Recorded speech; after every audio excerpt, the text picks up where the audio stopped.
ప్రార్థన. పరిశుద్ధుడా, ప్రేమగల దేవుడా, కృపగల తండ్రి, దయగల రాజా, నీకే వందనాలయ్యా. తండ్రి, నీ కృపాసనము ఎదుకు వచ్చిన మాపై నీ కనుదృష్టి ఉన్నదని మేము నమ్ముచున్నాము తండ్రి.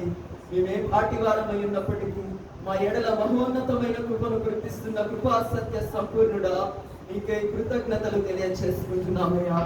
అయోగ్యులము, అల్పులము, బుద్ధిహీనులము, చేతగాని వారము అయినప్పటికీ ఈ అరచేతిలో పనిముట్లుగా మమ్మలను వాడుకొనుచున్నందుకై మీ నామాన్ని స్తుతిస్తున్నాము తండ్రి. సర్వశక్తిమంతుడా, ఈ యొక్క సార్వభౌమత్వాన్ని బట్టి ఈ నామాన్ని స్తుతిస్తున్నామయ్యా. కృపా సత్య సంపూర్ణుడా, ఈ యొక్క ఉచితమైన కృపను బట్టి కృతజ్ఞతలు తెలియజేసుకుంటున్నామయ్యా. మాతో మాట్లాడడానికి మీరు సిద్ధముగా ఉన్నందుకై మీకు స్తోత్రములు నాయనా. నీవు నిలవబెట్టుకున్నటువంటి నీ యొక్క పాత్ర అపాత్రుడు, అభాగ్యుడు, అనర్హుడు, బుద్ధిహీనుడు, చేతగాని వాడు అయినను ఎన్నుకున్న దేవుడు శక్తిమంతుడై ఉన్నాడు. కాబట్టి నీ యొక్క అరచేతిలో బలమైన పనిముట్టుగా నీ నామమునకు మహిమకరముగా మా జీవితాలను దిద్దుబాటులోనికి తీసుకురాగలిగే విధముగా మాతో మాట్లాడడానికి మీరు సిద్ధముగా ఉన్నందుకై మీకు స్తోత్రములు నాయనా. తండ్రి, నిలవబడి ఉన్న నీ యొక్క కుమారుని నీ యొక్క ఆత్మచేత అభిషేకించండి. వినుటకు సిద్ధమై ఉన్న ప్రతి బిడ్డని కూడా నీ యొక్క బలమైన ఆత్మచేత అభిషేకించమని, తిరిగి వేళనయ్యుంటూ ఉండగా బలమైన నీ వాక్యపు ఖడ్గమును ధరించుకొని శక్తిని పొందుకొని జీవితంలో ప్రతి పరిస్థితిని కూడా తండ్రి మార్చుకోగలిగే రీతిగా పరిశుద్ధాత్మ శక్తిని మాపై కృమరించమని ఈ ఉన్నతమైన నామానికి మహిమ తెచ్చుకొనమని వేడుకుంటూ సర్వశక్తి కలిగినటువంటి నజరేయుడైన యేసుక్రీస్తు వారి నామములో ప్రార్థన చేస్తూ వర్తమానము ప్రారంభం చేసుకుంటున్నాము తండ్రి. Amen. Praise the lord. Hallelujah, hallelujah. వాక్యంలోకి వెళ్లే ముందు ఒక చిన్న సాక్ష్యాన్ని పంచుకొని తదుపరి వాక్యంలోకి వెళ్ళాలని ఆశపడుతూ ఉన్నాను. నా జీవితంలోనే, నా బ్రతుకులోనే దేవునిలో చాలా రోజుల నుండి సరిగా గడపడం లేదు.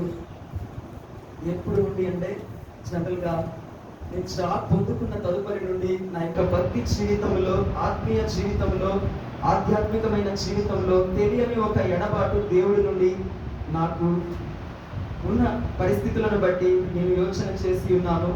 జాబ్ రాకమునుపు చాలా ఎంతగా అంటే దేవుడికి సమీపస్తునిగా ఉండి ఎంతగానో గడిపేవాడిని, ఎలానో జీవించేవాడిని. ఉద్యోగం కోసం ప్రార్థన చేసింది కూడా నేనే, పొందుకున్నది కూడా నేనే. పొందుకున్న తదుపరి కొంచెము తెలియని రీతిగా నాలో దిగచార్పు అనేది ఏలుబడి అయ్యున్నది. అది నేను గమనిస్తూనే ఉన్నాను. గత 3 మాసాలుగా 4 మాసాలుగా నేను రక్షణ పొంది 7 సంవత్సరాలు పూర్తయినది. కానీ నా జీవితంలో ఇటువంటి పరిస్థితి అనేది నేను ఇంతవరకు ఎదుర్కోలేదు. అయినప్పటికీ పరిశుద్ధాత్మ దేవుడు తన బిడ్డలని ఏం చేసేవాడై ఉన్నాడు? పురుకొల్పేవాడై ఉన్నాడు. విడిచిపెడతాడా? విడిచిపెట్టాడు కదా. జీవిస్తున్న జీవిత విధానంలో ఎదురవుతున్న పరిస్థితులన్నింటినీ జ్ఞాపకం చేసుకుంటూ ఉండగా నా జీవితంలో నేను కోల్పోయినటువంటి అనుభవాన్ని దేవుని సన్నిధిలో ప్రార్థన చేసినప్పుడు దేవుడు నాకు తెలియపరచగా ఒక్కసారి నాకే చాలా సిగ్గుగా అనిపించింది. ఎందుకంటే ఎంతగానో నన్ను వాడుకున్న దేవుడు, ఎంతగానో నన్ను హెచ్చించినటువంటి దేవుడు, అన్నీ కూడా అనుభవించిన నేను, రుచి చూసినటువంటి నేను, ఎందుకు నాకు ఈ స్థితికి గల కారణం అంటే రాకూడదని నేను అనటం లేదు. అలాంటి పరిస్థితులు వచ్చినప్పుడే దేవుడు ఎంత గొప్పవాడో మనకి అర్థమవుతూ ఉంటుంది. రక్షింపబడినటువంటి ప్రతి బిడ్డ జీవితం కూడా పూర్గా వెళ్ళిపోతే అది దైవికముగా నడిపింపబడే నడిపింపు కాదు. హడల్స్ అనేవి రావాలి, శ్రమలు రావాలి, ఇబ్బందులు రావాలి. మనము జీవితంలో ఎదుర్కొని అనుభవాలు కూడా మనము ఎదుర్కొంటూ ఉంటాము.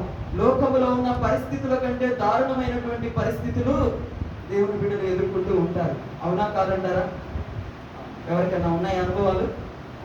లోకంలో ఉన్నప్పుడు మనం చెయ్యం, కానీ దేవుళ్ళలోకి వచ్చాక అంతకంటే డబుల్ పోర్షన్ చేస్తాము. అవునా? నిజంగా చేస్తాము, ఒప్పుకోవాలి. ఎందుకంటే మనము భక్తి పరులమే, కానీ మనలో ఒక కోణంలో భక్తిహీనత కూడా ఉంటుంది. ఎవరైనా నేను భక్తి పరుని అని చెప్పుకునేవాడు ఉంటే కనుక వాడి వంటి బుద్ధిహీనుడు ఈ లోకంలో ఎవరు కూడా లేరు. ఆ ప్రక్రియలో గత 2 రోజులుగా తెలియని మనోవేదన నేను అనుభవిస్తూ ఉన్నాను. రాత్రికాల సమయంలో నాకు ఎప్పుడు అయినా సరే ఈ యొక్క స్థలంలో వాక్యం పంచుకోవాలి అన్నా, లేకపోతే దేవుడు నన్ను వాడుకునే పర్యాయంలో ఊరకనే తీసుకొచ్చి ఎప్పుడు ఎక్కడ నన్ను వాడుకోలేదు ఇప్పటి వరకు. ఎందుకంటే దేవుని వాక్యం చెప్పడాన్ని ప్రారంభించినప్పుడే దేవుని చిత్తము కాదా అని అడుగుపెట్టి ఉన్నాను దేవుని పరిచర్యలో. ఊరకనే అవకాశం ఉంది కదా అని చెప్పేసి వెళ్ళలేదు. దేవుడు పర్మిషన్ ఇచ్చిన తర్వాతే వాక్యం చెప్పడం ప్రారంభించాను. అదే ప్రక్రియలో నాకు తెలిసి ఇక్కడ కూడా 2-3 months నుండి నేను చెప్పలేదు అనుకుంటా. నాకు చాలా బాధ వేసేసింది. ఎందుకంటే చెప్పాను కదా దేవునికి నాకు ఎడబాటు వచ్చింది అని, తట్టుకోలేకపోయాను. ఇందాక పాడిన పాట కూడా గత కొన్ని రోజులుగా మీరు వినండి, తర్వాత నేను అన్ని చరణాలు పాడలేదు. ఆ పాట పాడుతుంటే తెలియని ఒక అనుభవాన్ని నేను పొందుకున్నాను. నా భక్తులు ఎవరు రాశారో కానీ ఆయన అంతా ధన్యుడు. ఎందుకంటే అటువంటి గొప్ప కృప దేవుడు ఆయనకి అనుగ్రహించి ఉన్నారు. ఆ ప్రక్రియలో నేను అడిగాను హృదయ భారంతో, ప్రభువా, ఎందుకంటే నా నామని నేను సాగించుకోలేను, నా జీవితాన్ని నేను ఎంతగా ప్రయాసపడ్డా కానీ ముందడుగు వేయలేను, కానీ మాట్లాడే దేవుడు నీవై ఉన్నావు కదా అని చెప్పి అడిగినప్పుడు తేటగా నా దేవుడు నాతో మాట్లాడాడు. మాట్లాడినటువంటి మాటను బట్టి నేను ఎంతగానో బలపరచబడ్డాను. నా స్థితిని చూసి సిగ్గుపడ్డాను, కానీ నా దేవుడు నాపై చూపుతున్నటువంటి ప్రేమను చూసి ఎంతగానో సంతోషపడ్డాను. దేవుడు మాట్లాడతాడు, మనలో ఉన్నటువంటి లోపాలను మనకి తెలియచేస్తాడు. కానీ ఎలా తెలియచేస్తాడు? ప్రేమతో తెలియచేసి ప్రేమతోనే వాటిని సరిచేసుకోమని చెప్పే దేవుడే ఉన్నాడు. దేవుడు నాతో మాట్లాడుతుంటే గత రాత్రి దినమున చాలా సమయం దేవుడితో గడిపాను. నా జీవిత స్థితిగతులన్నిటినీ జ్ఞాపకం చేసుకుంటూ, నా సాక్ష్య జీవితాన్ని, నా బ్రతుకుని, నా దేవుడు నన్ను పిలుచుకున్న విధానాన్ని అంతటినీ జ్ఞాపకం చేసుకుంటూ ఉండగా నా దేవుడు నాతో ప్రత్యక్షమై నాతో మాట్లాడినటువంటి మాట ఎంతగానో నన్ను హత్తుకున్నది. ఈ రోజు నేను వాక్యం పంచుకుంటాను అన్న దర్శనాన్ని నేను రాత్రికాల సమయంలోనే పొందుకున్నాను. ఎందుకంటే దేవుడు ఎప్పుడు నేను ఇందాక చెప్పా కదా, నన్ను సిద్ధపరిచిన తర్వాతే ఆయన యొక్క సన్నిధిలో బలిపీఠం ఎక్కించుకుంటారు. నేను నా జీవితంలో ఏం ప్రిపేర్ అవ్వకుండా ఉన్నానంటే ఫిక్స్ అయిపోతాను నాకు అవకాశాలు రావని. నేను ఏదైనా ధ్యానించి ఉంటే నిశ్చయంగా దేవుడు నాకు అవకాశాన్ని ఇస్తాడు. చాలా రోజులైందండి వాక్యాన్ని నేను ధ్యానించక, రాత్రికాల సమయంలో ధ్యానించాక ప్రార్థనలో గడిపినప్పుడు దేవుడు నాకు ఇచ్చినటువంటి దర్శనం. ఇంతవరకు యథార్థంగా చెప్తున్నాను, బలిపీఠం మీద నిలబడి ఇప్పటి వరకు నేను చేసినటువంటి ప్రార్థనలు ఏనాడు కూడా త్రోసివేయలేదు నా దేవుడు. నా జీవితంలోనే కాదు, ఎవరి జీవితాల్లో చేసిన ఎంత గొప్ప కార్యాలను కోరుకున్నా, ఎంత చిన్నవి కోరుకున్నా వేటిని త్రోసివేయలేదు.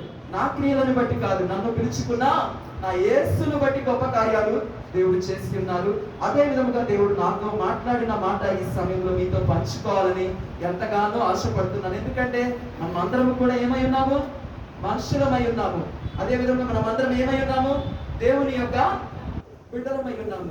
లోకరీత్యా మనం అందరం కూడా ఏం తీసుకుంటాం? భోజనంగా ఆహారం అందరం ఉంటే తింటాం కదా. తినమా? డిఫరెంట్గా ఏమైనా తింటామా? అందరం కూడా ఏం తింటాము? బియ్యంతో వండిన అన్నంలే కదా తినేది, అవునా కాదా? అందరం కూడా మనం ఆహారాన్ని గుర్తిస్తాం కదా. కాకపోతే అందులో డిఫరెంట్ గా ఉంటాయి. బిర్యానీ తినే వాళ్ళు ఉంటారు, లేకపోతే పులిహార తినే వాళ్ళు ఉంటారు, లేకపోతే ఎనీథింగ్ చాలా డిఫరెంట్ గా వండుకొని తినే వాళ్ళు ఉంటారు. కానీ ఫైనల్ గా ఏంటది? అందరికీ ఒకటే ఆహారం. అదే విధముగా ఆత్మీయంగా కూడా దేవుడు అందరికీ ఒకటే ఆహారాన్ని అనుగ్రహిస్తాడు. ఇప్పుడు చేపలు ఉన్నాయి అనుకోండి, ఒకళ్ళు ఏం చేస్తారు? ఫ్రై చేసుకుంటారు, ఒకళ్ళు ఏం చేస్తారు? పులుసు చేసుకుంటారు, ఒకళ్ళు ఏం చేసుకుంటారు? ఇగురు చేసుకుంటారు. కానీ చివరికి అది ఏమై ఉన్నది? ఫిష్ అయినా కాదా? ఒక్క చేపతో ఎన్నో రకాలుగా వండుకోవచ్చు. అదే విధముగా దేవుడు కూడా వాక్యము ఒకటే అయి ఉన్నది, కానీ ప్రతి ఒక్కరితో మాట్లాడేది, ప్రతి ఒక్కరికి అనుగ్రహించేది ఒకే విధముగా ఉంటుంది. అది ఏమై ఉన్నది? మన దేవుడు ఏమై ఉన్నాడు? మారని దేవుడై ఉన్నాడు. మారని దేవుడు మారుతాడా? నీతో ఏం మాట్లాడతాడో, నాతో ఏం మాట్లాడతాడో అందరితో కూడా అదే మాట్లాడే వాడి ఉన్నాడు. కాబట్టి ఈరోజు నాతో మాట్లాడిన దేవుడు మన అందరితో కూడా మాట్లాడడానికి సిద్ధముగా ఉండి ఉన్నారు. వాక్య భాగంలోనికి వెళదాం. యెషయా గ్రంథము 40వ అధ్యాయము 4వ వచనము 5వ వచనము. యెషయా గ్రంథము 40వ అధ్యాయము 4వ వచనము 5వ వచనము. ప్రతి లోయను ఎత్తు చేయవలెను, ప్రతి పర్వతమును ప్రతి కొండను అణచవలెను, వంకరవి చక్కగాను కరుకైనవి సమముగాను ఉండవలెను. యెహోవా మహిమ బయలుపరచబడును, ఒక్కడును తప్పకుండా సర్వ శరీరులు దానిని చూచెదరు. ఈలాగున జరుగునని యెహోవా సెలవిచ్చి ఉన్నాడు. ఎవరు సెలవిచ్చి ఉన్నారు? యెహోవా. ఇక్కడ భాస్కర్ సెలవివ్వట్లేదు, లేకపోతే ఫలానా XYZ సెలవివ్వటం లేదు. ఎవరు సెలవిస్తున్నారు? జీవము కలిగిన దేవుడై ఉన్నటువంటి యెహోవా దేవుడు సెలవిస్తున్నటువంటి వాగ్దాన పూర్వకమైనటువంటి వాక్యం. మరలా ఒకసారి చదువుకుందాం అందరము కూడా. ప్రతి లోయను ఎత్తు చేయవలెను, ప్రతి పర్వతమును ప్రతి కొండను అణచవలెను, ఒక్కరివి చక్కగాను కరుకైనవి సమముగాను ఉండవలెను. యెహోవా మహిమ బయలుపరచబడును, ఒక్కడును తప్పకుండా సర్వ శరీరులు దానిని చూచెదరు. ఈలాగున జరుగునని యెహోవా సెలవిచ్చి ఉన్నాడు. అందరికి ఇప్పుడు ఒక ప్రశ్న, దేవుని యొక్క మహిమను చూసి ఉన్నారా? రక్షణ పొందిన వారు దేవునికి ఎన్నో వందనాలు. దేవుని యొక్క మహిమను చూసి ఉన్నారా? చెప్పాలి. నేనైతే చూశాను. రక్షణ పొందిన ప్రతి ఒక్కరు కూడా దేవుని మహిమను చూడాలి. చూసిన వారే. నువ్వు లోకంలో నుండి దేవుళ్ళలోనికి రావటమే మహిమ కలిగినటువంటి కార్యం. ఊరకనే వచ్చావా? ఒకప్పుడు నీ స్థితి ఏమై ఉన్నది? పాపపు స్థితి. దేవుణ్ణి నమ్ముకోవడం అనేది అంత సులువైన పనా? ఎవరు చేస్తే అవుతుంది అది? మహిమ కలిగినటువంటి దేవుడు కార్యం చేస్తేనే. ఆయన నమ్ముకున్న ప్రతి ఒక్కరు కూడా ఆయన మహిమని చూసిన వారే. మహిమను చూడడం అంటే ఏంటి? ఎవరు చూస్తారు? ఎవరి ద్వారా చూడగలరు? అక్కడ సెలవిచ్చినట్లుగా యెహోవా మహిమ బయలుపరచబడును, ఒక్కడును తప్పకుండా సర్వ శరీరులు దానిని చూచెదరు. ఈలాగున జరుగునని యెహోవా సెలవిచ్చి ఉన్నాడు. ఎవరైనా చూడలేదు అనడానికి అర్హత లేదు. ఎవరు చూస్తారంట? సర్వ శరీరులు కూడా దానిని చూచెదరు. ఎందరైతే ఆయన నామాన్ని నమ్ముకొని ఆయనే దేవుడని విశ్వసించి రక్షణ పొందుకొని బాప్తిస్మము తీసుకున్న ప్రతి ఒక్కరి జీవితంలో దేవుని యొక్క మహిమను చూసే అధికారం ఉండి ఉన్నది. లేదంటారా? ఉంది, నిశ్చయముగా ఉంది. దేవుని యొక్క మహిమను చూసే అనుభవం ప్రతి ఒక్కరికి ఉంది. కానీ చూడలేని స్థితిలో చాలా మందిగా మనం ఉండి ఉన్నాం. మహిమ కలిగిన దేవుడు ఎల్లప్పుడూ మనకి ప్రత్యక్షం అవుతూనే ఉంటాడు. కానీ మనమే ఆయనను చూడని వారిగా ఉంటాము. మహిమ కలిగిన దేవుణ్ణి లేకపోతే మహిమలను మనము చూడాలి అంటే ముందుగా మనకి ఎవరు తెలిసి ఉండాలి? దేవుడు ఎవరో తెలవాలి. అంతేగా, దేవుడు ఎవరో తెలిస్తేనే దేవుడిని చూసేది. అవునా కదా? దేవుడు ఎవరో తెలవాలి. దేవుణ్ణి తెలుసుకోవడం ఎవరి ద్వారా అవుతుంది? ఎవరి ద్వారా రక్షణ మనకి? యేసుక్రీస్తు ద్వారా. అవునా కదా? రక్షణ పొందుకున్నటువంటి మనము యేసుక్రీస్తు ద్వారా దేవుని యొక్క మహిమని ఎలా చూడగలము? పరిశుద్ధాత్మ ద్వారా చూడగలము. త్రియేక దేవుని ఆరాధించే మనం అందరము కూడా దేవుని యొక్క మహిమను ఎప్పుడు చూడగలము? తండ్రి అయిన దేవుడు ఎవరో ఎరిగిన వారు, కుమారుడైనటువంటి దేవుడు ఎవరో ఎరిగిన వారు, పరిశుద్ధాత్మ దేవుడిని కలిగి ఉన్న వారు మాత్రమే చూడగలరు. అవునా కాదా? ఇక్కడ ఉన్న వారందరము కూడా త్రియేక దేవుడిని ఎరిగిన వారమా కాదా? తండ్రి కుమార పరిశుద్ధాత్మని ఎరిగి ఉన్నవారమా కాదా? ఎరిగి ఉన్నవారమే చెప్పాలి. లేకపోతే మనము దేవుని సంబంధులము కాదు. తండ్రిని ఒప్పుకొని కుమారుని ఒప్పుకున్న వాడు ఆయన వాడు కాదు. కుమారుని ఒప్పుకొని పరిశుద్ధాత్మ దేవుని ఒప్పుకున్నవాడు ఆయన కుమారుని కాదు. ఎవరైతే తండ్రిని కుమారుని పరిశుద్ధాత్మని ఒప్పుకుంటారో వారే ఎవరై ఉన్నారు? దేవుని యొక్క కుమారులు కుమార్తెలు అయి ఉన్నారు. నేను నమ్ముతున్నాను మనం అందరం కూడా త్రియేక దేవుని ఆరాధించేవారమని. హల్లెలూయా. కాబట్టి మనం అందరము కూడా దేవుని యొక్క మహిమను చూడడానికి అర్హత కలిగినటువంటి వారు. సర్వ శరీరులు కూడా చూచెదరు అని దేవుని యొక్క లేఖనము సెలవిస్తుంది. యెహోవా మహిమ అనేది ఎక్కడ ఉన్నది? ఇప్పుడు చదువుకున్న వాక్య భాగము పాత నిబంధన. నూతన నిబంధనలో యెహోవా మహిమ ఎవరు? ప్రభు అయిన యేసుక్రీస్తు వారు. ఆయన మనం ఎలా చూడగలము? Through holy spirit. అవునా కాదా? అవునా కాదంటారండి? పరిశుద్ధాత్మ సహాయంతోనే దేవుడి యొక్క కార్యాలను మనము చూడగలము. అవునా కదా? కాబట్టి ఇప్పుడు చదువుకున్న లేఖన భాగాన్ని బట్టి 40వ అధ్యాయము 5వ వచనము, యెహోవా మహిమ బయలుపరచబడును, ఒక్కడును తప్పకుండా సర్వ శరీరులు దానిని చూచెదరు. ఒక్కడును తప్పకుండా సర్వ శరీరులు కూడా దానిని చూచెదరు. ఆ వచనంలో దేవుని యొక్క మహాప్రేమ ఎంతగానో కనపరచబడుతున్నది. ఎవరో ఒక్కడే చూస్తారో చెప్పలా, ఒక్కడును తప్పకుండా సర్వ శరీరులు కూడా ఆయన యొక్క మహిమను చూచెదరు అని. కొన్ని మాటలు చూసుకుందాం. దేవుని యొక్క మహిమను ఒక వ్యక్తి నిజంగా అనుభవిస్తే వారి యొక్క పరిస్థితులు ఎలా ఉంటాయి, లేకపోతే దేవుని యొక్క మహిమను ఒక వ్యక్తి అనుభవించాలి అంటే ఆ వ్యక్తి ఎలా బ్రతకాలి. మరి ఒకసారి చెప్తాను, దేవుని యొక్క మహిమను ఒక వ్యక్తి నిజముగా అనుభవిస్తే వారి పరిస్థితులు ఎలా ఉంటాయి, దేవుని యొక్క మహిమను ఒక వ్యక్తి అనుభవించాలి అంటే ఆ వ్యక్తి ఎలా బ్రతకాలి అన్న అంశం మీద కొన్ని మాటలు చూసుకుందాం. మాటల ద్వారా దేవుడు మనతో మాట్లాడని ఉన్నారు కాబట్టి ప్రతి ఒక్కరు కూడా హృదయపూర్వకంగా మాటలను స్వీకరించే వారిగా ఉండవలసిందిగా మనవి చేస్తున్నాను. పరిశుద్ధ గ్రంథంలో దేవుడు చేసినటువంటి మహిమ కలిగిన కార్యాలు ఎన్నో ఉండి ఉన్నాయి. అందరికీ కూడా తెలుసు కదా, దానియేలు సింహపు బోనులోనికి వెళ్ళినప్పుడు ఏం జరిగింది? అక్కడ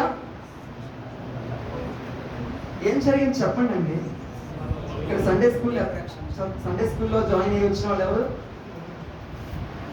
సింహం గురించి చెప్పే ఉంటారే, చెప్పలేదా? అయ్యే చెప్తారు కదా, యాక్షన్ చేసుకుంటూ మరీ చెప్తారు కదా, అవునా కదా? ఏం జరిగింది అక్కడ? దానియేలును సింహపు బోనులో వేసినప్పుడు జరిగిన కార్యం ఏంటి? సింహాలు నోర్లు ముయ్యబడ్డాయి. సింహాలు నోర్లు ముయ్యబడటం అనేది సామాన్యమైన కార్యమా? మహిమ కలిగినటువంటి కార్యం. ఎవరు చూడగలిగారు ఆ కార్యాన్ని? ఎవరి జీవితంలో చూడగలిగారు? దానియేలు. దానియేలు దేవుని యొక్క మహిమను చూశాడా లేడా? కారణం దానియేలు యొక్క జీవన విధానం. అవునా? అదే రీతిగా మనందరికీ కూడా తెలుసు, ముగ్గురు వ్యక్తులు యవ్వనస్తులు. ఎవరు? షడ్రకు, మెషకు, అబేద్నెగోలు. ఎందులో పడవేశారు? అగ్నిగుండంలో పడవేశారు. వాడు కాలిపోయారా? ఏమయ్యారు? దేవుని యొక్క మహిమను చూశారు. ముగ్గురితో పాటు 4వ వ్యక్తి దేవుడై ఉన్నారు. అక్కడ జరిగిన కార్యం మహిమ కలిగినటువంటి కార్యం. అక్కడ ఉన్న జనులందరూ రాజు సహితము కూడా ఏం చేశారు? దేవుడు ఎవరో తెలుసుకోగలిగారు. కారణం ఏమైనది? దేవుని యొక్క మహిమ అక్కడ దిగి వచ్చినది. దానికి గల కారణం ఎవరు? అక్కడ వ్యక్తులు ముగ్గురు యవ్వన బిడ్డలకి కలిగి ఉన్న దేవుని మీద అపారమైనటువంటి విశ్వాసం.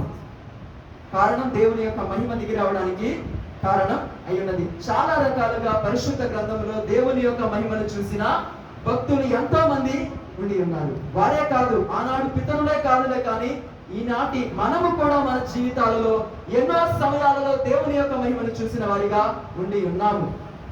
ఎన్నో సమయాలు మనం చూసిన వారిగా ఉన్నాము. మన జీవితంలో చేతగాని పరిస్థితుల్లో ఎన్నో కార్యాలు దేవుడు చేసి ఉన్నాడు. మనిషి చేయలేని కార్యాన్ని జరిగించినటువంటి సమయంలో జరిగే కార్యం ఏమై ఉన్నది? మహిమ కలిగిన కార్యమా కాదా? మీ వల్ల కాదండి ఆ కార్యం జరిగింది. మీది జీరో ఉంటుంది పోర్షన్, కానీ అక్కడ కార్యం జరిగింది. ఎవరు చేసినట్లు? అది దేవుడే. అక్కడ విడుదలైంది ఏంటిది? మహిమ. దేవుని యొక్క మహిమ విడుదలైంది. ఎన్నో అద్భుతాలు మీరు చూడలేదా మీ జీవితాల్లో? మరి నాకు దేవుని యొక్క మహిమను చూడలేదా అన్నప్పుడు మౌనంగా ఉన్నారేంటి?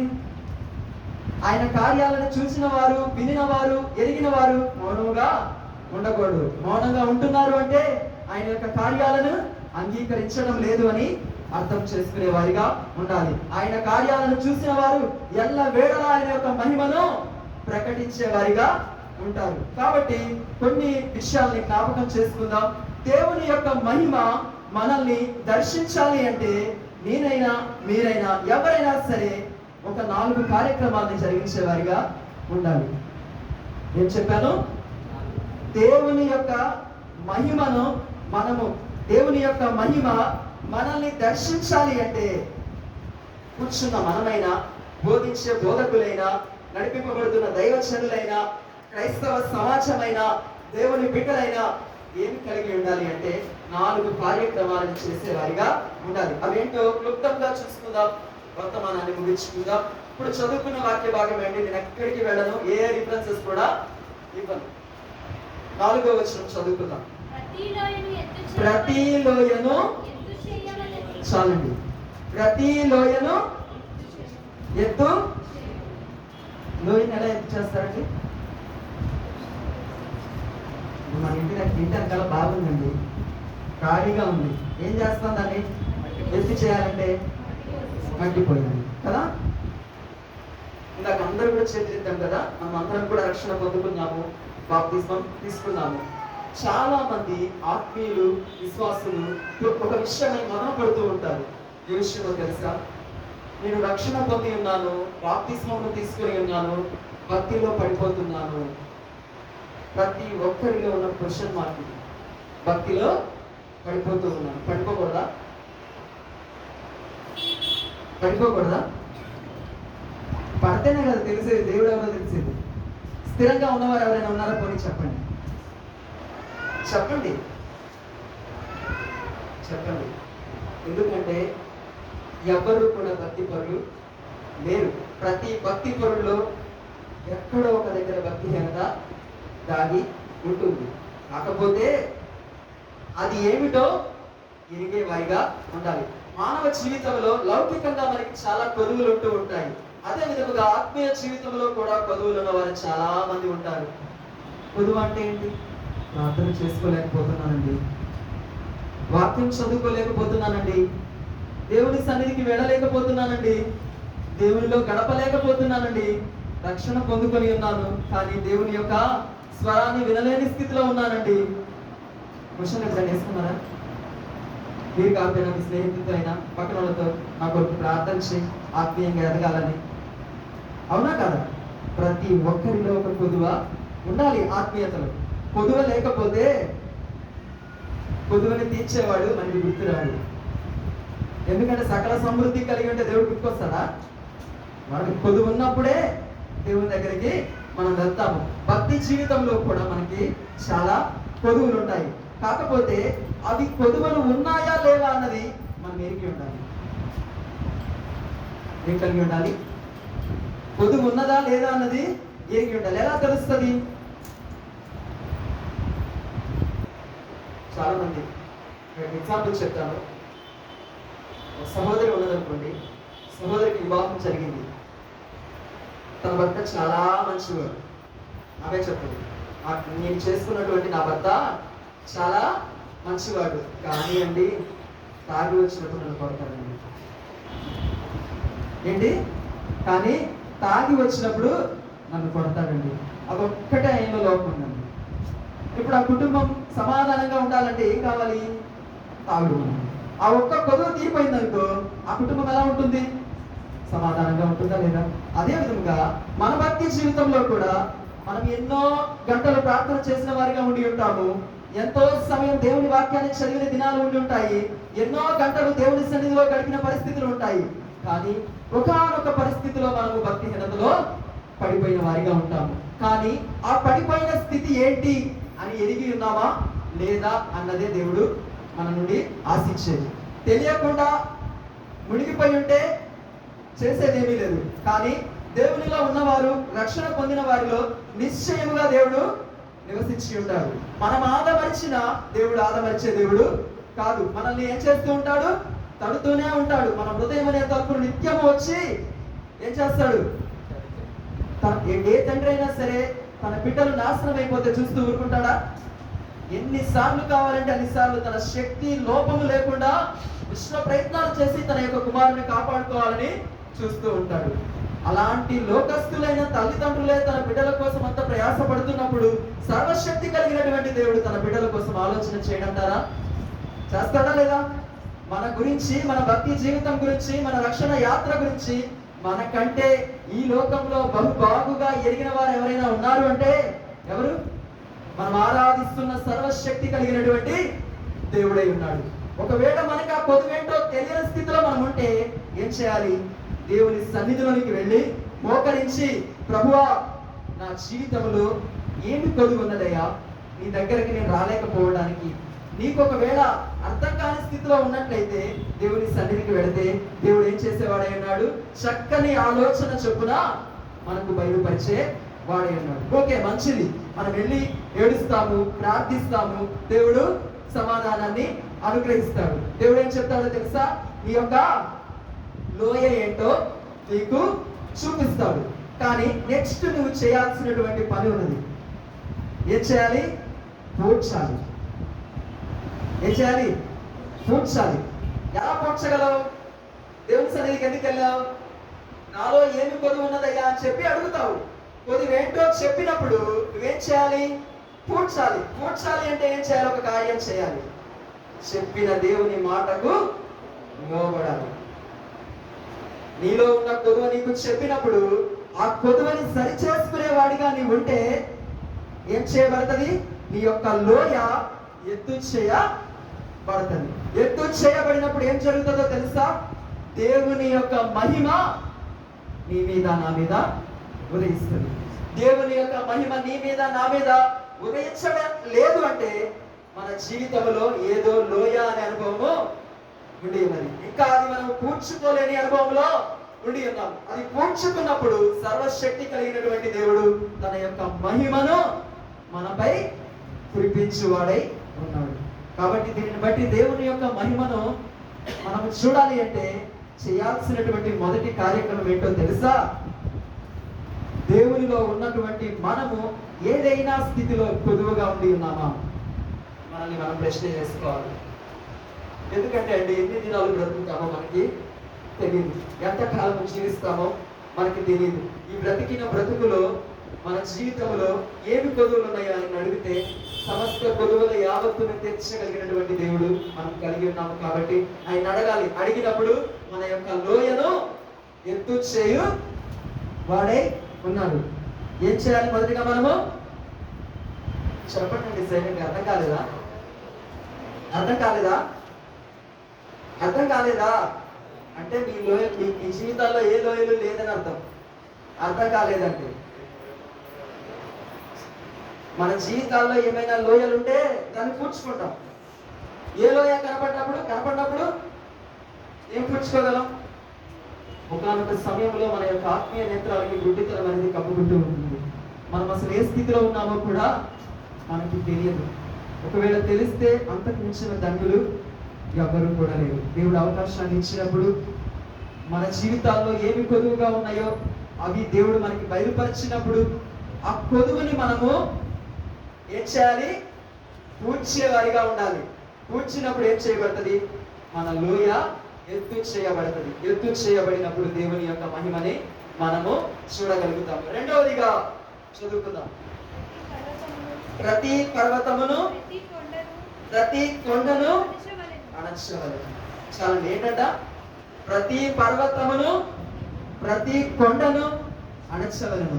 మరి ముఖ్యంగా నేను లోకంలో చూడలేదు కానీ దేవుళ్ళకి వచ్చాక చూశానండి ఈ యొక్క సుగుణాన్ని ప్రతి ఒక్కరిలో. ఎందుకంటే నాకు నిజంగా చెప్తున్న యథార్థంగా ఒక అన్య కుటుంబంలో నుండి వచ్చిన వారిగా లోకంలో ఉన్నప్పుడు నాకు కొన్ని వైరాగ్యాలు కనపడేవి కావు.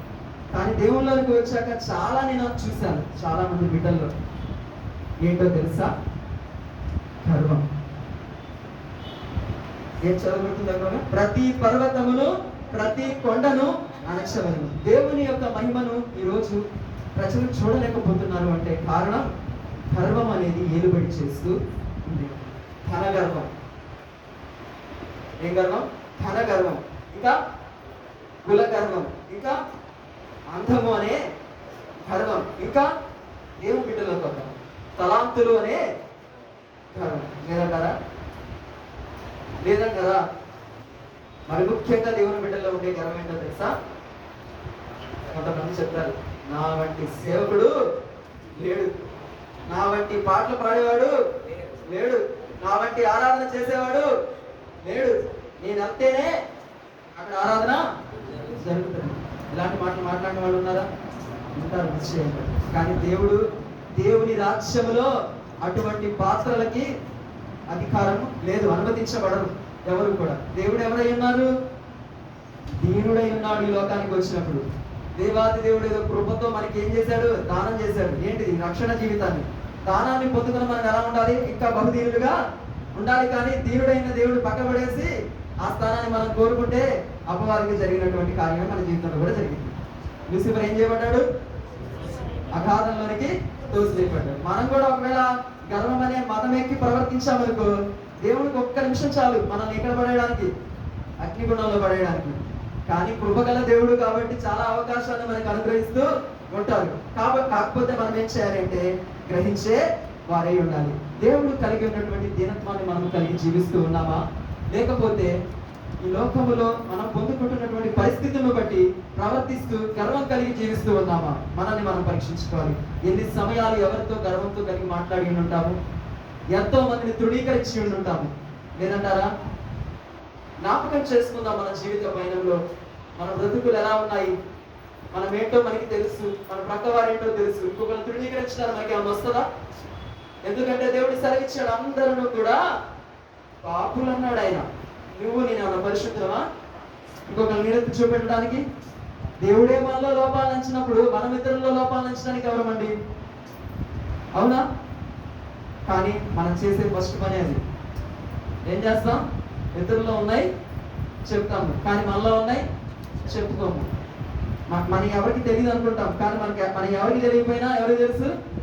మనల్ని సృష్టించిన సృష్టికర్త అయిన దేవుడికి సమస్తము కూడా ఎరిగిన వాడై ఉన్నాడు. అందరికీ కూడా తెలుసు కదా పౌలు భక్తుడి గురించి. జనరల్ గా క్రైస్తవులు ఎలా ఉండాలి అంటే, దినదినము ఎదుగుతున్న కొలది వారిలో ఏమి పెంపొందించబడాలి అంటే దీనత్వము, తగ్గింపు అనేది పెంపొందించబడాలి. అందరికీ చాలా సుపరిచితులు. ప్రతి ఒక్కరు నూతన నిబంధన పట్టుకుంటే ముందు గుర్తుకొచ్చేది ఒకే ఒక వ్యక్తి. ఎవరు చెప్పండి? ఇది కూడా తెలియదా? ఎవరు నూతన నిబంధనలో? యేసయ్య గురించి అందరూ చెప్తారండి, కానీ యేసయ్య గురించి చెప్పడానికి ఒక పాత్రను వాడుకుంటారు. పౌలు భక్తుడు. ఆయన యొక్క తగ్గింపు జ్ఞాపకం చేసుకుంటే చూసుకుందామండి.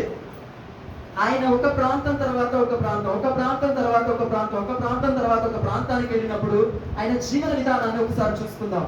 మొదటిగా మొదటి కొరింథీయులకు రాసినటువంటి పత్రిక, రెండవ కొరింథీయులకు రాసినటువంటి పత్రిక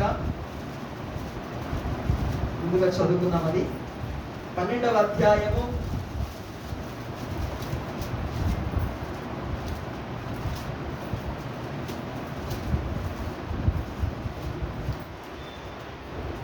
9-10 వచ్చింది. అందుకు నా కృప నీకు చాలును, బలహీనత యందు నా శక్తి పరిపూర్ణమగుచున్నదని ఆయన నాతో చెప్పెను.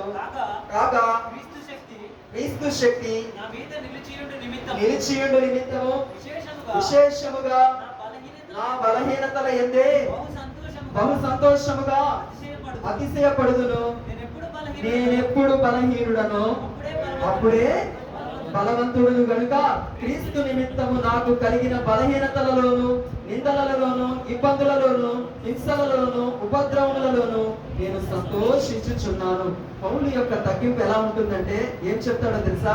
ఆయన ఏది చేసినా నాది కాదు, దేవుని కృపయే నన్ను నడిపించినది అని చెప్పుకుంటూ ఉంటాడు. మొదటి ప్రయాణంగా ఆయన మొదటి కొరింథీయులకు రాసినటువంటి పత్రిక 15వ అధ్యాయము 9వ వచనం చూసుకుందాం. ఏలయనగా నేను అపోస్తలులందరిలో తక్కువ వాడను. చాలండి. ఏం చెప్తున్నాడు? అపోస్తలులందరిలో తక్కువవాడు. ఆయనండి చెప్పిన వారు ఎవరు? పౌలే. ఆయన కూడా ఎవరు? ఏం చెప్తున్నాడు? అపోస్తలులందరిలో తక్కువ వాడిని. ఆయన ఎక్కడ నేర్చుకున్నాడండి బోధ? ఎవరి దగ్గర? ప్రభు దగ్గర. పౌలు గారు ధర్మశాస్త్రాన్ని ఎక్కడ నేర్చుకున్నారు? ఎవరి పాదాల దగ్గర? గమనీయులు పాదాల యొక్క నేర్చుకున్నాడు. ఆయన వంటి ప్రావీణ్యత పారాయణం చేసినటువంటి వాడు ఎవరు కూడా లేదు. కానీ ఏమంటున్నాడు? అపోస్తలులందరిలో తక్కువ. మనం అనగలమా? మనకు ఒక అధ్యాయం చదివామంటే మనకి మించిన వాక్యం తెలిసిన వాడు ఎవరు లేదని పక్కన బోధన చేస్తూ ఉంటాము. కానీ ఏం చేస్తున్నాడు? ధర్మశాస్త్రం మొత్తాన్ని కూడా ఆటాడుకున్నవాడు అంటున్న మాట. అపోస్తలులందరిలో కూడా తక్కువ వాడినని. రెండవదిగా చూసుకుందాం ఇంకొక పత్రికలో, ఎఫెసీయులకు రాసినటువంటి పత్రిక 3:11. దేవుడు మన ప్రభువైన క్రీస్తు యేసునందు చేసిన నిత్య 3:11 యేసునందు చేసిన నిత్య సంకల్పము చొప్పున దేవుడు మన ప్రభువైన క్రీస్తు యేసునందు చేసిన నిత్య సంకల్పం చెప్పున పరలోకములో ప్రధానులకును చదవండి.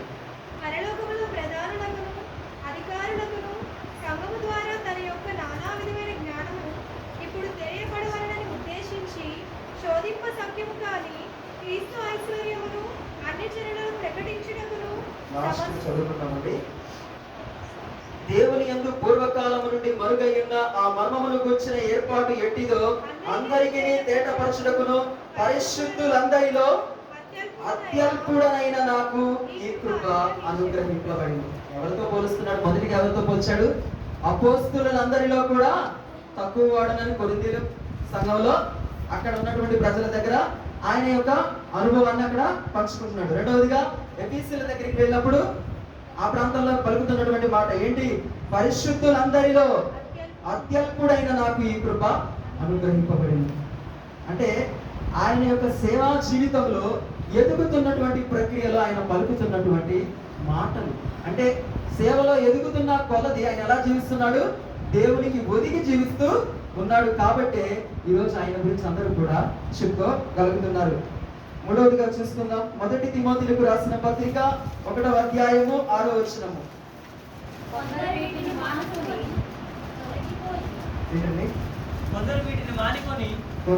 మానుకొని తొలగిపోయి తాము చెప్పిన వాటినైనను నిశ్చయమైనట్లు రూఢిగా పలుకుట వాటికైనను గ్రహింపక పోయినను ధర్మశాస్త్రోపదేశకులై ఉండగోరి నిష్ప్రయోజనమైన ముచ్చటలకు తిరిగిరి. అయినను శ్రీమంతుడకు దేవుడు నాకు అప్పగించిన ఆయన మహిమ కలిగిన సువార్త ప్రకారము ధర్మశాస్త్రము విరోధకులను 11వ వచనం చదివింది. అయినను శ్రీమంతుడకు దేవుడు నాకు అప్పగించిన ఆయన మహిమ కలిగిన సువార్త ప్రకారము ధర్మశాస్త్రము ధర్మ విరోధులకును అవిధేయులకును భక్తిహీనులకును పాపిష్ఠులకును అపవిత్రుకులను మత దూషకులకును పితృ హంతకులకును మాతృహంతకులకును నరహంతకులకును వ్యభిచారకులను పురుష సంయోగులకును మనుష్య చోరులకును అబద్ధికులకును అప్రమాణికులకును హితబోధకు విరోధైన వాడు మరి ఎవడైనను ఉండిన ఎడలాంటి వారిని నియమింపబడిన గాని నీతిమంతునికి నియమింపబడలేదని ఎవడైనను ఎరిగి ధర్మశాస్త్రముగా దాన్ని ఉపయోగించిన ఎడల ధర్మశాస్త్రము మేలైనదని మనం ఎరుగుదము. పూర్వము దూషకుడును హింసకుడును హానికరుడనైన నన్ను తన పరిచర్యకు నియమించి నమ్మకమైన వానిగా ఎంచినందుకు నన్ను బలపరిచిన మన ప్రభు అయిన యేసుకు కృతజ్ఞుడై ఉన్నాను. తెలియక అవిశ్వాసం వలన చేసి తిని కనుక కనికరింపబడి తిని. జ్ఞాపకం చేసుకుందాం. ఈ యొక్క పత్రికలోనే రాయబడి ఉంటుంది. నాకు కరెక్ట్ గా రిఫరెన్స్ స్ట్రైక్ అవడం లేదు. ఏం చెప్తాడంటే తనను తాను తగ్గించుకొని ఆయన పెంటతో సమానంగా ఎంచుకుంటాడు. అవునా కాదా? ఈ వాక్యం తెలుసు కదా అందరికీ. రెక్తునిగా చేసుకుని సమస్తాన్ని కూడా పెంటతో సమానముగా ఎంచుకుంటాడు. అంటే నేను చెప్పాల్సింది అనుకున్నది ఏంటి అంటే, ఆత్మీయ జీవితంలో దేవుని యొక్క మహిమను మనము చెవి చూడలేకపోవడానికి గల కారణం ఏమిటి అంటే, గర్వం అనేది మనల్ని ఏలుతూ ఉండి ఉన్నది. మొదటిగా ఏం చెప్పి ఉన్నాను? మన యొక్క లోయను ఎత్తు చేసుకునే వారిగా ఉండాలి. రెండవదిగా మనలో గర్వాన్ని అణుచుకునే వారిగా ఉండాలి. క్లుప్తంగా చెప్తాను. మూడవ మాట, వంకరవి చక్కగాను సమముగాను ఉండవాలి. మరి ఒకసారి చదువుకుందాం. వంకరవి చక్కగాను కరుకైనవి సమముగాను ఉండవలను. వంకరవి చక్కగాను కరుకైనవి సమముగాను ఉండవలను అంటే చెప్పండి. యెషయా గ్రంథము 59వ అధ్యాయము 8వ వచనం.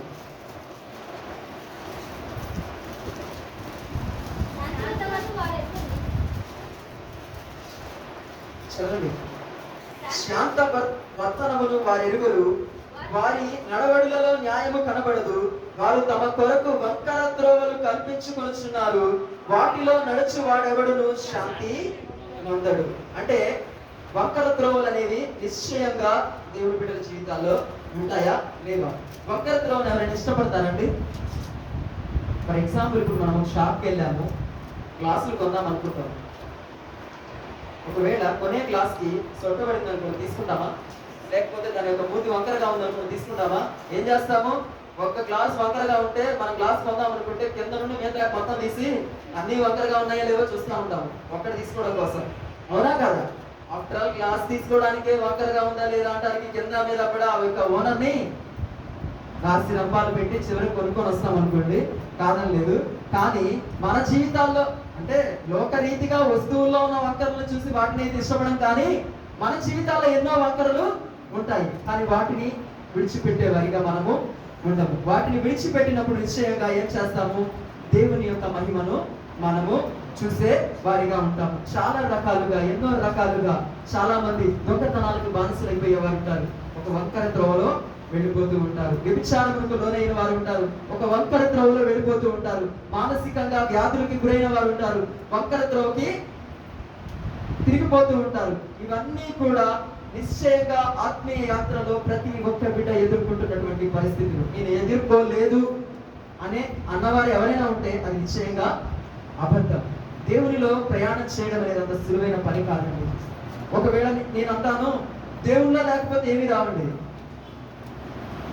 దేవుళ్ళో లేకపోతే ఏమీ రావు. దేవుడిని నమ్ముకొని కూడా దేవుళ్ళో లేకపోతే ఏ శ్రమలు రావు. ఎందుకంటే మనం ఎవరి చేతిలో ఉంటాం? అపవాది చేతిలో ఉన్నప్పుడు వాడు ఏం చేస్తాడు? మన ఇబ్బంది పెట్టడు. దేవుళ్ళలో ఉన్న బిడ్డలైతే నిశ్చయంగా శోధనల్ని ఎదుర్కొంటారు, ఖచ్చితంగా ఎదుర్కొంటారు. శోధనలు వస్తున్నాయంటే మనం దేవుళ్ళలో ఉన్నాము అనడానికి ఒక సూచన ఉన్నది. కాబట్టి జ్ఞాపకం చేసుకోవాలి, మన జీవితంలో ఏమి వంకర త్రోవలు ఉన్నాయి, వాటిని మనము సరి చేసుకునే వారిగా ఉండాలి. నాలుగవదిగా ఒక మాట చూసుకొని ముగించుకుందామండి.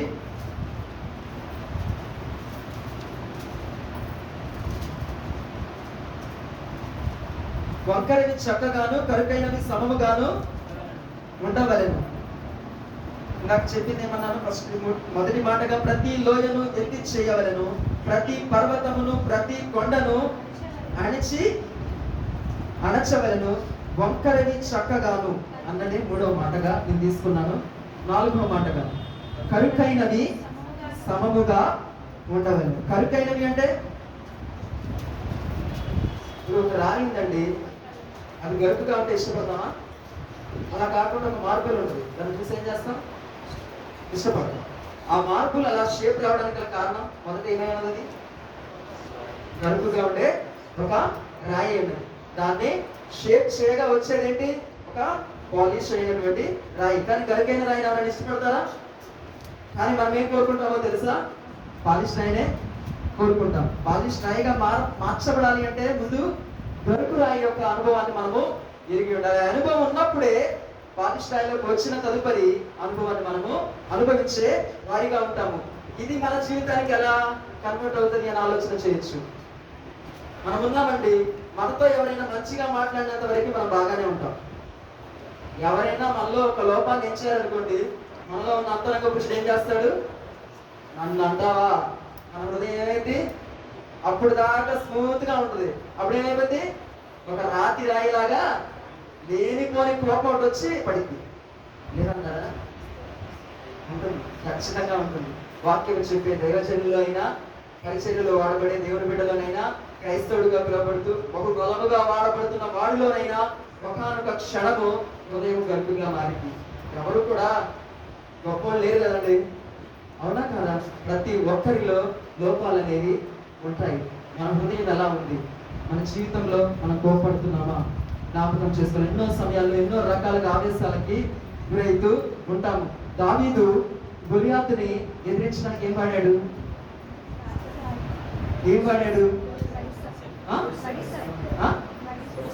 ఒడిసని వాడాడండి, కానీ దేనితో చెప్పాడు? రాయితో. బైబిల్లో రాయబడి ఉంటుంది, ఆ రాయి ఏమైనదంట?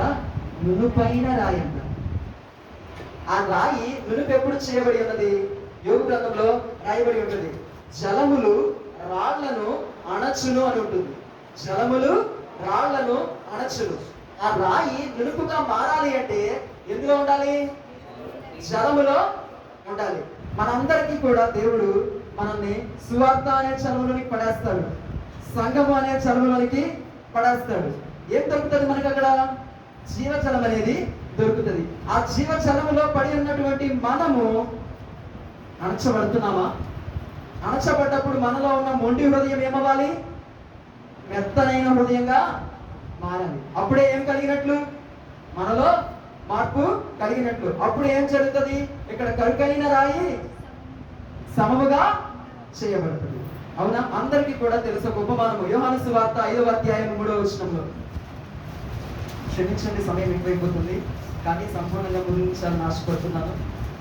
ఆయా సమయములకు దేవదూత కోనేటిలో దిగి నీళ్లు కదిలించుట కలదు. నీరు కదిలింపబడిన పిమ్మట మొదట ఎవడు దిగినో వాడు ఎట్టి వ్యాధి గలవాడైనను బాగుపడును కనుక ఆ మంటపములో రోగులు, గుడ్డివారు, కుంటివారు, ఊచకాలు చేతులు గలవాడు గుంపులు గుంపులుగా పడి ఉన్నది. ఇది కాదు నా అంశము, ఒకటి గమనిద్దాం. అక్కడ ఆయా సమయములకు దేవదూత కోనేటిలోనికి దిగి నీళ్లు కదిలించుట కలదు. దేవుడు మనలందరినీ కూడా, మనకి కూడా కోనేటిని ఇచ్చి ఉన్నాడు. కానీ మన యొక్క రోగాలు మాన్పివేయబడాలన్నా, మనలో ఉన్న బంధకాలు తెచ్చివేయబడాలి అన్నా, మనం ఎదుర్కొంటున్నటువంటి పరిస్థితుల్లో మార్పులు కలగాలి అన్నా మనం ఏం చేయబడాలి? కదల్చబడాలి. దేని చేత? జలము చేత కదల్చబడాలి. కదల్చబడిన అనుభవంలో ఉన్నప్పుడు ఏ రీతిగా ఎన్ని సంవత్సరాల నుండి అక్కడ ఇబ్బంది పడుతున్నాడు ఆయన? 38 సంవత్సరాల నుండి. ఎప్పుడు వచ్చింది ఆయనకి విడుదల? ఎందరో వస్తున్నారు, ఎందరో పోతున్నారు, వాళ్ళు స్వస్థపరచబడుతున్నారు. కానీ ఈయన మాత్రం వెళ్ళలేక పోతూ ఉన్నాడు. కాకపోతే ఆయనకి కోనేరు ఏదో తెలియదు అనుకున్నాం. బహుశా నేను అనుకోవటం అనుభవం అంటే దేవుడు ఎవరో తెలియదేమో అనుకుంటున్నాను. దేవుడు ఎవరో తెలిస్తే ఖచ్చితంగా దేవుడిని అడిగేవాడు, దేవుడు దర్శించేవాడు. కాకపోతే దేవుడు కృపగల దేవుడు కాబట్టి తనంతటికి తానే వచ్చి ఆయనకు ప్రత్యక్షమై ఆయన్ని స్వస్థపరిచాడు. మన జీవితాల్లో దేవుడు మన ముందుకే తీసుకుని వచ్చాడు. నేటి సువార్త మన ముందుకే తీసుకొని వచ్చాడు. దేవుని యొక్క వాక్యాన్ని, దేవుని యొక్క శుద్ధ జలాన్ని నిత్యము కూడా మనపై రుమ్మరిస్తూ ఉన్నాడు. మరి మనం కదల్చబడుతున్నామా? మనలో ఉన్న మస్టు అనేది తొలగించబడుతున్నదా? దేనికి కూడా బాధపడాల్సిన అవసరం లేదండి, భయపడాల్సిన అవసరం లేదు. ప్రతి ఒక్కదానికి పరిష్కారం ఎక్కడ ఉన్నది? దేవుని యొద్దనే ఉన్నది. దేవుని యొద్దకు వెళ్ళి అడిగితే దేవుడు ఏ పరిస్థితినైనా సరే తారుమారు చేయగలడు. కాకపోతే మనం చేయాల్సినటువంటి పని ఆయన దగ్గరికి వెళ్ళి అడిగే వారిగా ఉండాలి. దేవుని యొక్క మహిమ సర్వ జనుల మీద కూడా కుమ్మరించబడుతుంది ఆయన యొక్క లేఖనము సెలవిస్తున్నది. ఆయన యొక్క మహిమను మనము చూడగలగాలి అంటే మన యొక్క లోయలు ఎత్తు చేయబడాలి. రెండవదిగా మనలో ఉన్నటువంటి అహము, గర్వము అనేది అణచివేయబడాలి. మూడవదిగా చెప్పండి, మూడవదిగా వక్ర త్రోవలు సరళము చేయబడాలి. నాలుగవదిగా దొరకైనటువంటి హృదయము సమముగా చేయబడాలి. ఇలా ఈ యొక్క 4 కార్యక్రమాలు మన జీవితాల్లో జరిగితే నిశ్చయముగా దేవుని యొక్క మహిమ మన మీద ఉదయిస్తుంది. ఉదయించినప్పుడు ఏం చేస్తాం? ఆయన కొరకు గొప్ప కార్యాలని మనం చేసేవారిగా ఉంటాము. సహజంగా భక్తి జీవితంలో ఒడిదుడుకులు అనేవి నిశ్చయముగా ఉంటాయి. కానీ వాటిని దిద్దుబాటు చేసుకునేటటువంటి ప్రక్రియ దేవుడు మనకి అనుగ్రహించి ఉన్నాడు. ఇవన్నీ జరగాలి అంటే ఏం చేయాలి అంటే ఆయన మనకు చెప్పిన మాటకు లోబడాలి. లోబడి ఆయన చెప్పిన విధముగా మన జీవితాన్ని సరిచేసుకుంటే నిశ్చయంగా దేవుని యొక్క మహిమ మనం అందరం కూడా చూస్తాం. ప్రియమైన దేవుని బిడ్డలారా, మన పరిస్థితులను బట్టి మనం దిగులు చెందకూడదు. మనం ఉన్న పరిస్థితులను బట్టి ఎందుకు నా బ్రతుకు ఇలా అయిపోయినదని కృంగిపోకూడదు. నేను ఆరాధిస్తున్నటువంటి దేవుడు, నేను కలిగి ఉన్న స్థితిలోనికి వచ్చి నీ నా హృదయాన్ని తట్టి నిత్యము కూడా నిన్ను నన్ను బాగు చేయాలని ఆశపడుతూ ఉన్నాడు. ఆయన యొక్క ఆశను మనం తీర్చాలి అంటే ఆయన పలికిన మాటకు విధేయులై అవ్వాల్సిందిగా దేవుడు కోరుకుంటున్నాడు. కాబట్టి ప్రతి ఒక్కరము కూడా ఈ సమయంలో మోకరిద్దాం, ఒక చిన్న ప్రార్థన చేసుకుందాం. మన బ్రతుకులు ఎలా అయినా ఉండవచ్చు, కానీ దేవుడు మన యొక్క బ్రతుకులను మార్చాలి అని ఆశపడుతూ ఉన్నాడు.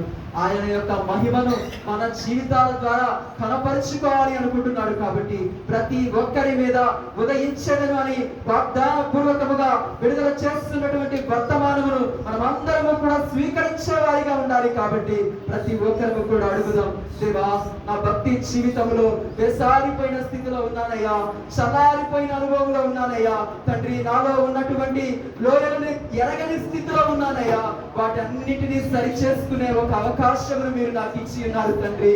నాయనా నీ యొక్క మాటకు లోబడి, నీ యొక్క మాటకు విధేయుడనై నీకు సాగిలపడి నా యొక్క లోయను పూడ్చుకోగలిగే శక్తిని నాకు దయచేయి ప్రభువా అని అడిగినప్పుడు నిశ్చయముగా పరిశుద్ధాత్మ సహాయముతో మన జీవితాలలో మనము కలిగిన లోయలన్నిటినీ కూడా పూడ్చుకోగలిగే శక్తిని ఇవ్వగలిగిన దేవుని మనము కలిగి ఉన్నాం.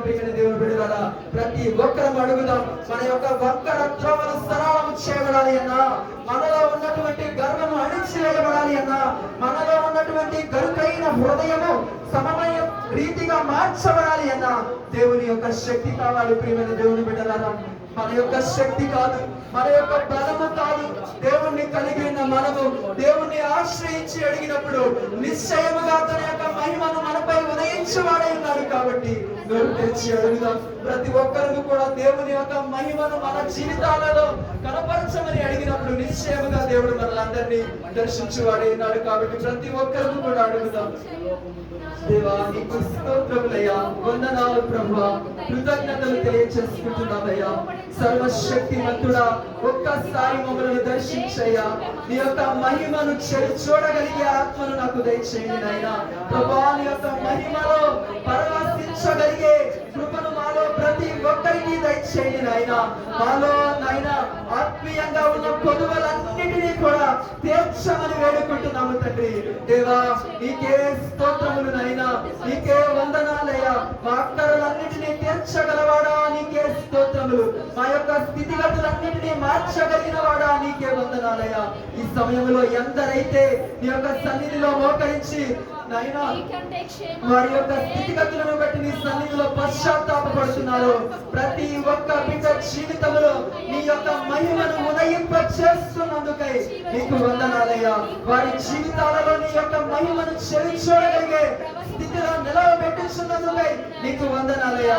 మా యొక్క బ్రతుకులు నీకు ఇంపైన సువాసనగా నీ నామమును గణపరచు రీతిగా ఉంటున్నట్లుగా నీ యొక్క ఆత్మశక్తిని మాపై ప్రభావితం చేస్తున్నందుకై నీకు వందనాలు తెలియచేసుకుంటూ జీవిత కాలమంతయు నీవు మాట్లాడిన మాటకు విధేయత చూపిస్తూ నీవు అనుగ్రహించిన మార్గములో నడిపిస్తూ దేవా నడిపింపబడుతూ తండ్రి నీకు నాయన మహిమకరముగా బ్రతికే కృప మాలో ప్రతి ఒక్కరికి దయచేస్తున్నందుకే వందనాలు తెలియచేసుకుంటూ విన్న ప్రతి మాట మా హృదయాలలో స్థిరపరచుకొని అంటుకట్టబడి ఫలించి నీకు మహిమకు తెచ్చే వారిగా మమ్మల్ని అందరినీ కూడా స్థిరపరుస్తున్నందుకై కృతజ్ఞతలు తెలియచేసుకుంటూ సర్వశక్తి కలిగినటువంటి నజరేయుడైన యేసు క్రీస్తు వారి నామములో ప్రార్థిస్తూ మమ్మల్ని మీకు సమర్పించుకుంటున్నాము తండ్రి. ఆమేన్.